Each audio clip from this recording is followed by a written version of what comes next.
So during this season of Lent, there are two words that I want you to reflect on and to think about, because it is probable that these words will be in all of the biblical readings that we will explore together. And the two words are identity and trust. Identity and trust. And as we ask the question of ourselves, because that question is not only about each one of us, the personal question, but it's about our community, it's about St. Peter's, it's about our country, and it's about our world. Identity and trust. Who is Albert? And what or who can I really trust? How do the helix-like intertwining of body, mind, and spirit, all that those have brought together in my experience, and then that which is kind of integrally who I am, how that is permeated by others. There's a fluidity, an interaction that, again, I'm invited to reflect on identity and trust. Who can I depend upon when all else seems to be failing or falling apart? And even when things are going really well, when I'm on that crest of a wave and successful and happy, where do I put my trust? What is it I believe about myself and believe in that has been shaped over these 65 years yesterday? You know, so Lent is this period of kind of asking those important questions. Plato was credited with the quote, "An unexamined life is not worth living." And he wrote about that after hearing a speech from Socrates given at his trial. And if we value the gift of life and the unique fingerprint of God that is in each one of us, our identity and trust will go beyond our own sphere and orbit, and that we are both contained in our bodies and minds, and our impact on the world is permeated by a fluidity of energy, ideas, observable commitments and alliances, sometimes self-interest, but sometimes for others that we love, beyond our own agenda. So I want to talk about this start talking and thinking out loud about this by giving you the image of a city. I want to look at it through the eyes of a city that some of you may have visited. It's the city of Melbourne in Australia. And a way in which the transformation of Melbourne, if we use the idea of identity and trust, what is the process of self-reflection and transformation that city has gone? Mila and I just visited there a couple of weeks ago, and it was one of the most inspiring and engaging cities I've ever visited. And it begins its history, beginning of the 19th century. It is colonized by the English. It has a very formal street grid, very European, in the midst of Aboriginal kind of jungle. And so its early identity was kind of colonial and exploitive, and was about imposing one culture on another. And then in the middle of the 19th century, gold is discovered near Melbourne, and it becomes the richest city on the planet. And Melbourne wants to show the world how important it is, and so the city is full of these glorious Victorian buildings. The Parliament is awesome. It has something like $7 million of gold leaf on the roof. And you have an exhibition hall. You know, many of us are familiar with Crystal Palace and that wonderful Victorian era when science and technology was displayed to the world. And there's the only surviving Victorian exhibition building that's now named by UNESCO. It's right there in Melbourne. And when 1901, when there was a federation in Australia and the government of this new country looked for a home, it was in Melbourne for over 20 years that it met. So it has this glorious kind of history. And then in the 50s and 60s, it began to decline. And its ports and its face on the world began to tarnish. And it was surpassed by Sydney, with its iconic bay and its beautiful opera house. So Melbourne kind of went into an identity crisis. Who are we? And there was this kind of rivalry between Melbourne and Sydney that still kind of goes on. But it's very interesting that the city then goes through this kind of its own Lent to figure out who it is. And what can it do to reinvent itself with this glorious past? How can it turn its face and look at the 21st century, not living in the past, but reinventing itself for space to come? And I picked up this book while I was there. It's called Fluid City, Transforming Melbourne's Urban Waterfront. And what they did was they went back to beginnings. They went back to the River Yarra. That was a defining kind of, important kind of first formation of the city. And all of the old, tired, derelict docklands, they decided they were going to invest in that. And it took years, maybe 20 years, to figure out a way that public-private partnerships could be worked out to kind of reface, to redefine, renew this great city. And so the waterfront becomes this transformative, inspiring place that is about the connection. And I think this is a really important message as we're thinking about Lent ourselves. There are the places that are stable and connected to the past, but there are also the places that are about the future into which others will live. And a way in which, how do we hold that together? And there's this wonderful phrase that the author of this book writes: most waterfront land that becomes available for redevelopment is disused industrial land related to former port uses. Ports are fundamentally places of flow, portals that mediate local, global flows. The harbor or dock connecting the city, state to the world shares the function with the port connecting my computer to the World Wide Web. So it's interesting, the way the city kind of got a hold of its identity was to go back to beginnings and then to be open to this idea of fluidity. And for Christians, it might be that we go back to baptism, we go back to the river, we go back to the water, we go back to the promises that were made by our parents and our godparents, and for the gifts of the Spirit that we lived into as we grew up. Going back to beginnings, but being open and fluid to what is coming, what is permeating. And clearly the city, instead of now looking to Englishness and European stuff, it's looking to Asia and China. And we stayed in a building, we stayed in an Airbnb, and there were something like 15 cranes that we were looking at. The development of the city is extraordinary. And it's full of culture and energy.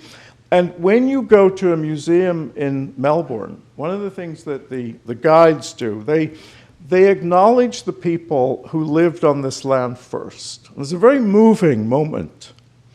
It's like we acknowledge the ancestors, and we are on their land, and we remember them.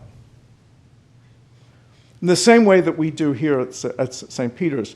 So the connection between being rooted in the past but being open to the future, that's the model of renewal and transformation. And those themes are in the scriptures today.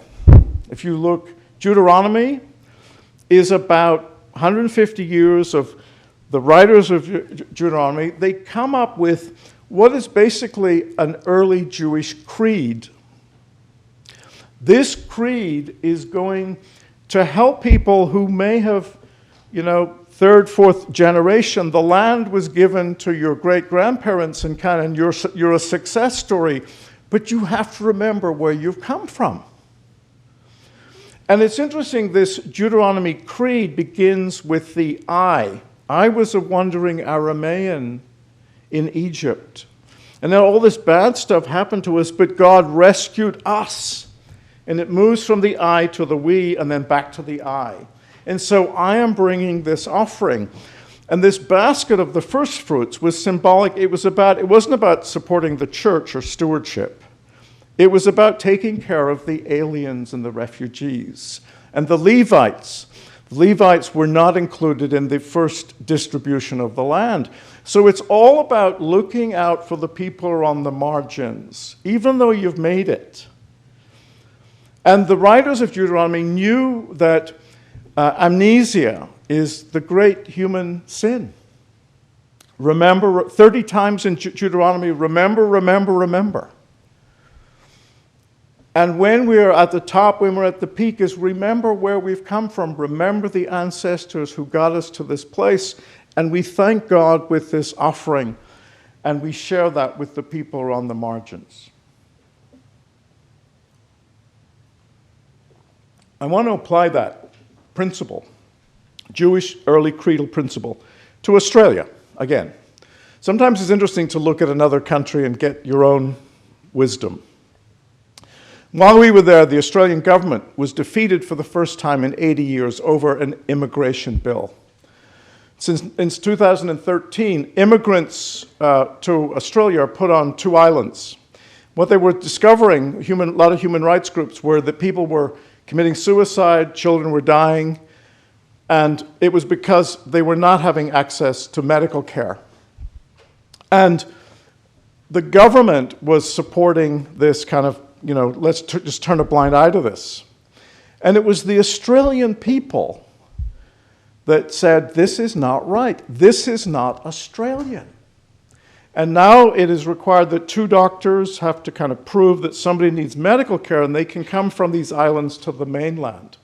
But it was very interesting that in the DNA of most Australians, coming as refugees and immigrants is a part of their DNA. If you're not First People Australian, this is how we've all come. And it touched a deep chord, and it was so amazing to kind of witness. The government of Australia was defeated for the first time in 80 years. They just totally misjudged. So the Deuteronomy story is really important. I remember visiting George Washington's home in Virginia several years ago. And in his dining room, I know some of you have been there, there were 4 portraits of the rivers, great rivers of America. And Washington was fascinated, and he saw the future of this country in the development of our rivers. And if you see the river as a symbol of fluidity, of the exchange of ideas and peoples and trade, and in the book they talk about the flow of desire. And without the flow of desire, there is no city, right?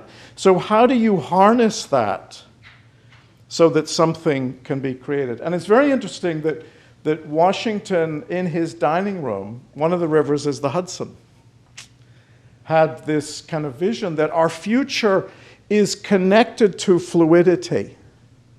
We are both connected to the earth and grounded, but how are we open to what is coming in cultures and ideas and inspiration?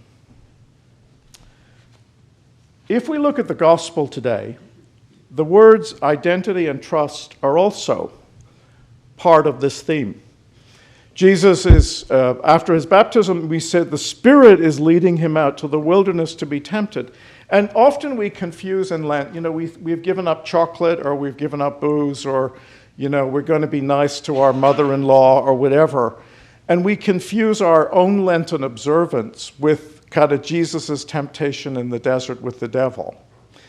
And my advice is not to do that, because Jesus is on his own journey, and his particular struggle with the shadow is related to his identity and his trusting God.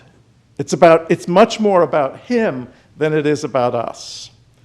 And there may be things that we learn from his reaction to some of those temptations. You know, those of us who think that we are the centers of the universe, that's a temptation that Jesus deals with.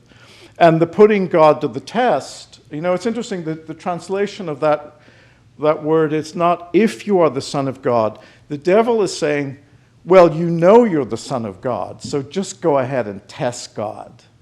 And it's a bit like that maxim, flattery is the art of telling someone something they already think about themselves. And that's what the devil was doing.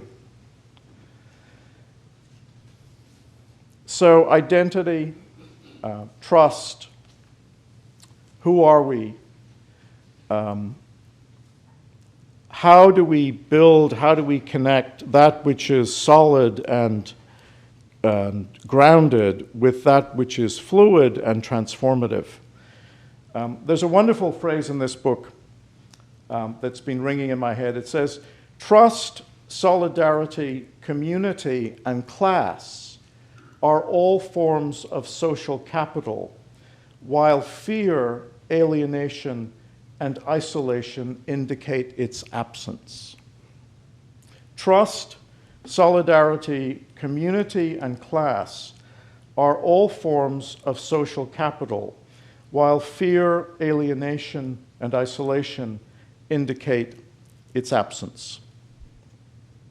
I'm going to end with a story that I heard many years ago. It's about a monastic community living in a kind of rule of faith of a community of monks. And they were all living in their own little houses, and there was a rumor that one of the monks was having an affair with a woman in the local village. And these monks had committed to vows of poverty, chastity, and obedience. And so the prior has to go and kind of knock on his door, makes a surprising call one day, and there's a long pause, and then he's invited in. And there are these very large woven baskets in the corner. So the prior gently goes over and lifts the lid of one of the baskets, and there's this beautiful woman in the basket, and he takes her hand and very lovingly helps her out of the basket and asks for a moment alone with his brother monk. And the brother monk was obviously very embarrassed, expecting, judgment and lecture and hypocrisy and what are you doing, and expel him from the order. And what was interesting was that the prior simply said to him, pay attention. Pay attention. And I think that is such a grace-filled story. And so Lent is an invitation to us not to beat ourselves up or not to... It's interesting that the Melbourne waterfront, how the people of Melbourne reinvented themselves. It was the dirty, broken parts of the city that represented their future.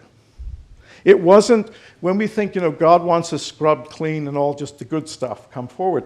No, it was the places of kind of shadow and shame, often, that are the places of transformation. Trust, solidarity, community, and class are all forms of social capital, while fear, alienation, and isolation indicate its absence. Amen.